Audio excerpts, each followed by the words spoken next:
Hello and welcome along to a very special episode of this FM19 story, The Head Coach with me, Daniel. We're 10 years in the future and today we're going to be having a look back at all of our previous clubs on this Journeyman series to see how they're getting on now before looking at English football and the top European competitions to see who's been dominating the world of football. But first, for any of you who missed the last episode of season 10, please do go back and check it out before watching this one. I'll put a link in the eye above because otherwise you're going to get a huge spoiler in a minute as we move on to our competition history screen. But for those of you who are up to date, here's a quick overview of our history screen. It's something I don't show often enough, so I thought I'd do it just so you can see how we're getting along. So we've been in charge of Newcastle now for 200 games remarkably. We're still not looking any more likely to get out of the club a month into the summer now. We've had a couple of interviews but they've come to nothing, so we may well be here at the start of next year. So don't be surprised if we are, but that record's absolutely brilliant. A 61% win rate, a brilliant goal difference. We've really done very well at this club after a shaky start to the series. So first, as we did in the 5-year review, we're going to go to our job history and go through all the clubs in chronological order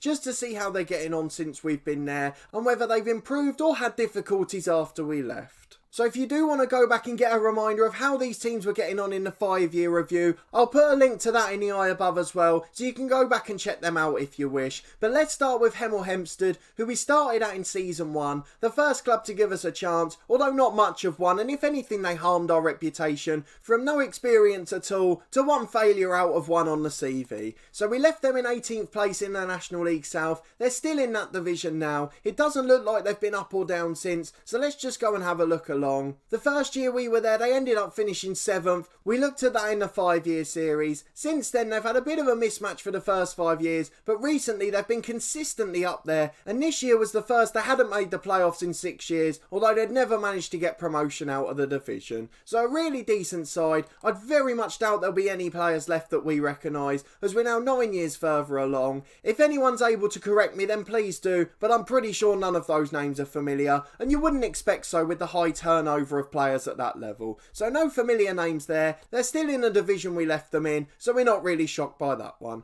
On to Dungannon Swifts. We did a decent job there and we had some really good youngsters coming through, so it wouldn't surprise me if 1 or 2 of them made it as pros, although a lot of them probably got wasted and ended up not playing at all. So I can see Jake Dykes is a 32-year-old centre half. He was definitely with us in season 1 and 2, so let's go and look at him. His physical attributes are starting to decline a bit more, but he's really had a good career there. Aside from that, I don't think anyone's familiar there. None of the youngsters that we had coming through in that golden generation youth intake are still at the club at the moment. So it looks like they've very much overhauled the squad and they've finished up in 4th place this year. So let's see how they've been getting on. They've been struggling for years and years. They had one 6th place finish, but they've been in the bottom half every single season aside from that. So I've no idea where this 4th place finish came from. They've suddenly just jumped up the ladder. They've got an 18-year-old centre half, Ethan Brolly, who came through in their youth intake, and he looks a fairly decent player, so maybe they've just had another generation of good youngsters. So the first 2 clubs where we failed in relative terms are only 2 sackings of our career. They're both doing slightly better than when we were in charge, but they're still in the same tier, so they haven't done too much more. Slough's the first real success of our career. We did a brilliant job there, guiding them to safety at the end of season 2, before finishing 4th and then leaving them in 3rd place in the National League South, where I'd assume they probably still are now. They finished 10th this year, but maybe they've got 1 or 2 familiar names. Look who's still there, Aaron Jarvis, our 2-club hero. What a fantastic player he was. He's played 248 games for them now and only got 58 goals. About 20 or 30 of them were probably when we were there, so it's a little bit surprising he hasn't added more.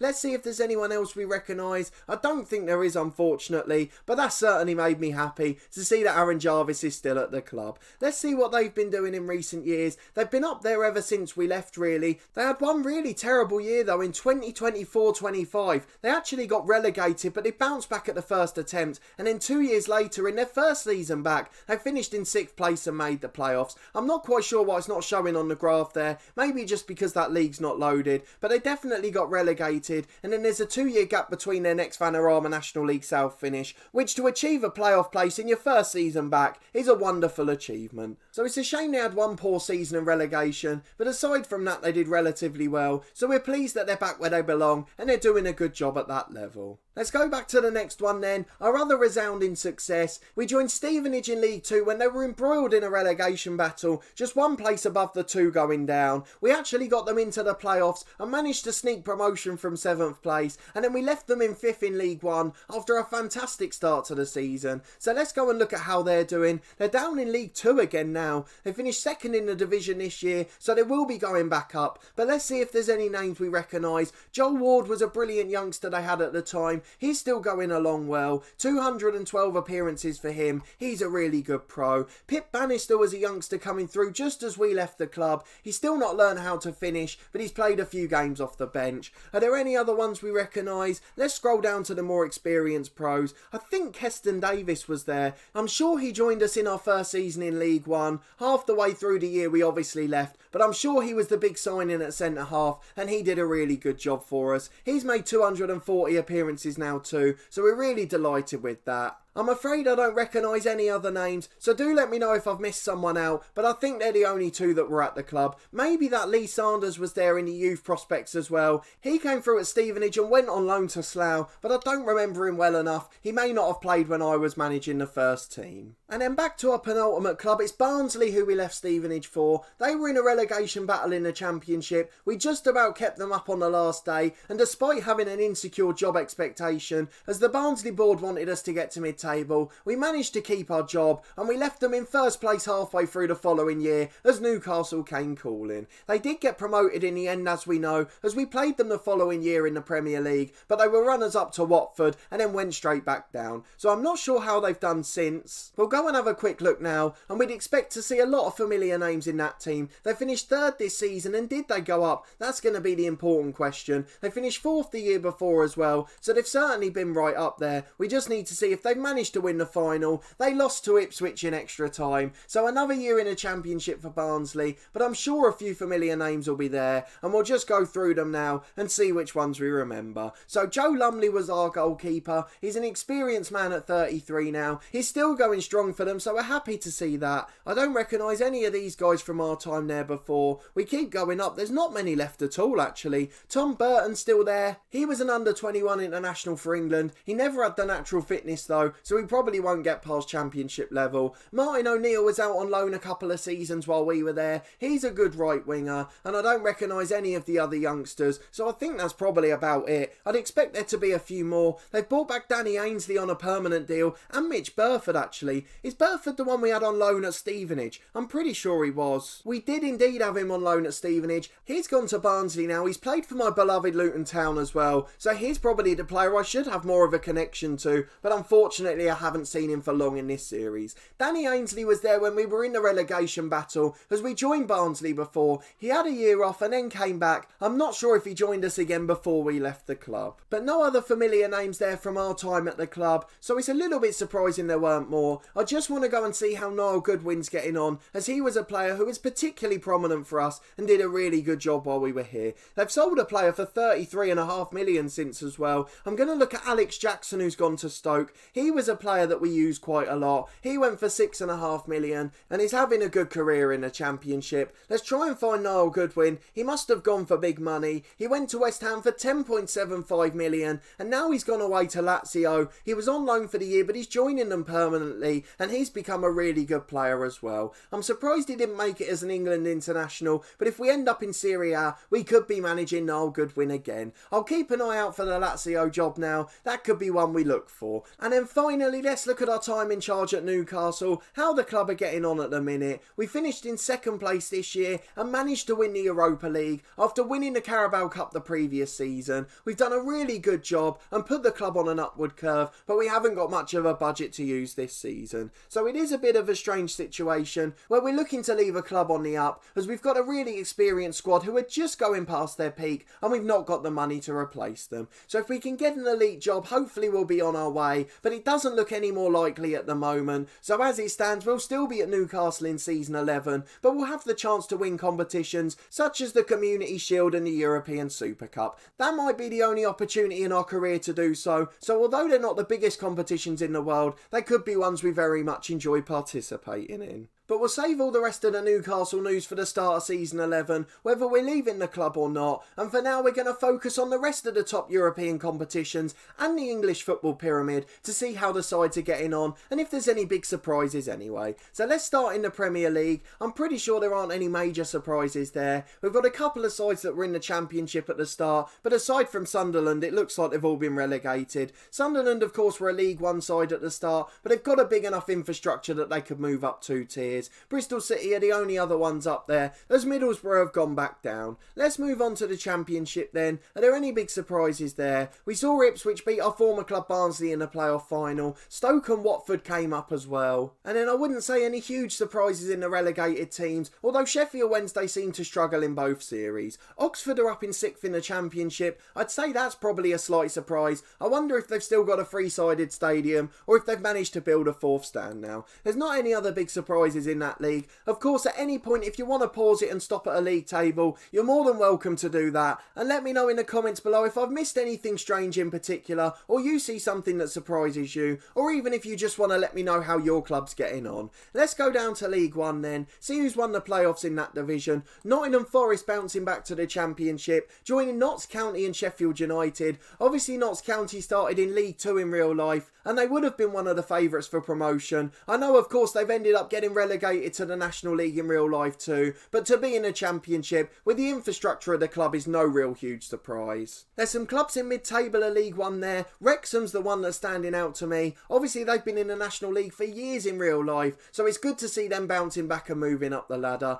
Ebbsfleet were up in League One as well. They've been relegated this year, but aside from that I don't think there's any real shocks, so we can move on down to League 2. Aldershot remarkably winning the playoffs at that level. They're moving into League One, a side that have been relegated to the National League South in real life, so there's certainly a bit of a contrast there. We've got Billericay up in League 2, Boston United as well from the National League North. Stevenage have got promoted again, our former club, as we mentioned a moment ago. Fylde in there as well. They missed out narrowly in real life about 10 days ago, but did get a Wembley victory in the FA Trophy, which I was in attendance for, and they played absolutely brilliantly, so well done to them. AFC Telford up there as well. There's lots of clubs that have got up to League 2, which means there should be a surprise or two down in the National League North and South, but we'll get to those in a minute. Let's go on to the National League for now and see if there's any big shocks in there. York won the playoff final to return to the Football League. They joined Salford, who won the division. Scunthorpe are down in 4th place in the National League. Tranmere are back down there too. Gillingham, they're in League 1 in real life. They're down in the National League as well. As are Blackpool, who tend to have money problems in FM and always drop down the divisions. Port Vale in non-league. Newport County and Carlisle returning there. Wycombe Wanderers down there too. And Hartlepool relegated to the National League North. Plenty of surprises in there. No sides that I wouldn't expect from 2 or 3 divisions below that have come up. I think the lowest placed sides that are in this tier are clubs from the National League North and South. So let's move on to the North, see who's come up from that one. Macclesfield, who were in the Football League at the start of the game, they've returned to the National League and they're joining Gateshead, who are champions. They're our affiliate club at Newcastle, so I'm sure a couple of our loanees have helped out there, but I can't see any other real surprises, so there's not too much to talk about there. Let's go down to the National League South, see how that one's getting along in comparison. Sutton United v Dagenham and Redbridge, the playoff final. Sutton returning to the National League. They join Torquay, who are back down there again. That's a bit of a surprise, but they're back into the National League. Certainly not doing as well as we are in our series with them. There's no real surprises in that one either. Eastleigh have been relegated from the National League, as have Dagenham of course, but I can't see too much else that's surprising, but obviously let me know if you think I've missed something. Let's move on to the English Cup competitions. We want to talk about the FA Cup. Obviously we've been involved in 2 of the last 3 finals, but unfortunately we've lost out on all of those occasions. So Stoke last year, the real surprise winners, where we slipped up at the time when we were probably the favourites. Aside from that, it's been all the usual top 6 suspects and no real surprises at all. You can see the confirmation there that we lost narrowly in this year's final as well, so that's a little bit of a disappointment. Let's move on to the Carabao Cup though. Are there any surprise winners in that one? We won it the previous season obviously, but United got back on form this year, and the rest of it is all top 6 clubs, apart from Newcastle who won it in the first season. So I didn't realise that. It wasn't the first trophy in quite so long then, as they managed to win the Carabao Cup under Rafa Benitez. It seems like Tottenham have won quite a few. I know they've got a couple of world-class players, particularly Horace Stewart, who's been nominated for at least one Ballon d'Or. He's done a really good job for them, and as a result, Tottenham are winning trophies galore, although they haven't in the last couple of years. Let's go and look at the big international competitions then before we move on to the big domestic ones. So let's start with the biggest of them all, the World Cup. Let's see who's been winning that. Spain are the current holders. That was in 2026. Portugal won the one before that, and obviously France in 2018. Then let's move on to the European Championships. That's also an important one. Have England been able to do anything? They dominated in the other series, but unfortunately not in this one. Italy the last winners, Spain in 2020, and we're still going on at the moment as the group stages are into their second match day. Lastly, it's the European International League, otherwise known as the Nations League now. Let's see who's been winning that. There you go, England did get one win in 2023. The other four have all been won by France, so they're very much the dominant team in this competition, and they seem to have a world-class squad, as you would probably expect them to at most points. So let's move on to the Champions League, see who's been getting on well in that one. We can start our domestic roundup then with all the big leagues and competitions, starting with the Champions League. Manchester City are the holders. That's a pretty impressive treble. The Premier League, FA Cup and Champions League, that's not bad at all. Spurs have won it at least twice. United and Liverpool, it's been dominated by English sides. Despite the fact that we've had lots of European leagues loaded, it's actually been more English sides than in the Torquay safe, where we haven't got any of the other leagues loaded at all. So a very peculiar situation. City, Tottenham and Liverpool dominating the 10 years,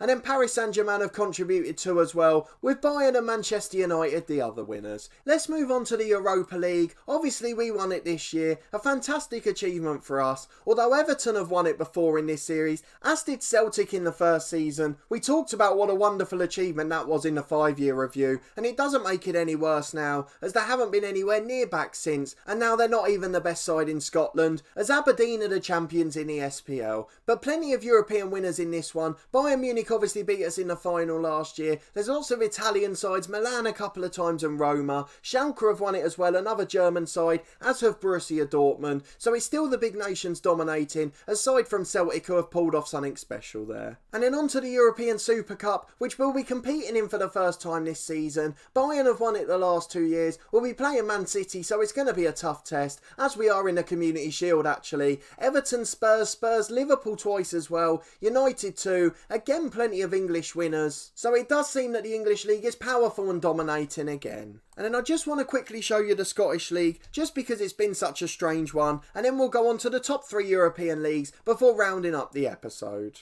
So here's the confirmation. Aberdeen have broken the dominance. They won the league by 4 points in the end. Celtic had won it every single year since. They must have won about 16 or 17 on the bounce. And then Aberdeen come along and just win it out of nowhere. A fantastic achievement from them. So that was all I wanted to show you really. Queen of the South are up there and have been relegated. And Raith always seem to end up in the Scottish Premier League in FM. I'm not quite sure why that is. Let's quickly show you the other big 3 leagues from Europe then. And we'll also have a look at the French League, as Paris Saint-Germain had won some European competitions. Let's get that one out of the way first, as it's obviously going to be the least exciting league. Paris Saint-Germain are the holders. I presume they've won it pretty much every year. 1 title win for Monaco, and every other one has been PSG. So exactly as we expected there. Let's move on to the Liga. Barcelona have won it this year, 10 points clear of Real Madrid, and they've won it 4 of the last 5 years since our 5-year review, after only winning it 1 of the previous 5 before that. So the dominance of the 2 Madrid clubs has definitely stopped, as Barcelona seem to be the world-class force. They've got Mbappe up front, who's the top scorer in the league, and that Larson bloke, I'm sure he was at Chelsea. Is that the one they've gone and signed? They have indeed, so another world-class player added to the ranks.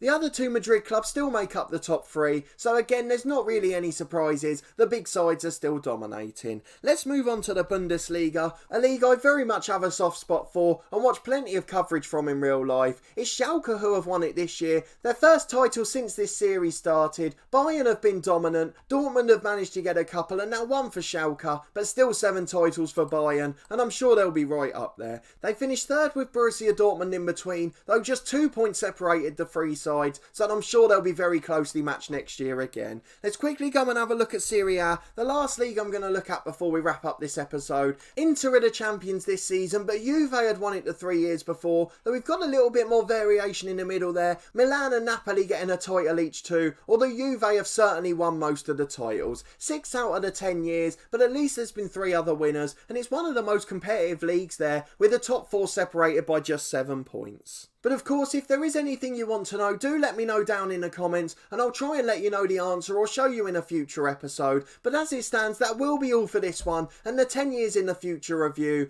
Let me know if you're surprised at how any of our previous clubs are doing, if there's anyone who you thought would be kicking on by now, or any that you thought might have dropped off since we left. And did you notice anything in the English pyramid or the top European competitions that surprised you that I didn't pick up? If you did, let me know down in the comments, and of course we'll be able to discuss it. But if you did enjoy the 10-year review, please put a thumbs up on the video, subscribe to the channel for daily FM19 content from my 2 long-term stories, this one The Head Coach, where we'll obviously be starting season 11 in the next episode. We have no idea which club we'll be at, so hopefully we'll be able to get a big move. And then our One Club series part of the furniture with Torquay United, we're well into season 11 of that one, so go back and check it out if you haven't seen it yet. I'll put a link in the eye above to the 10-year review in that series, so you can compare English football and see if there's anything that stands out. There may be a club that's 4 or 5 divisions apart, and obviously you can compare how your clubs are doing in the 2 series. There's also weekly content from my Snooker 19 career every Friday at 4:30,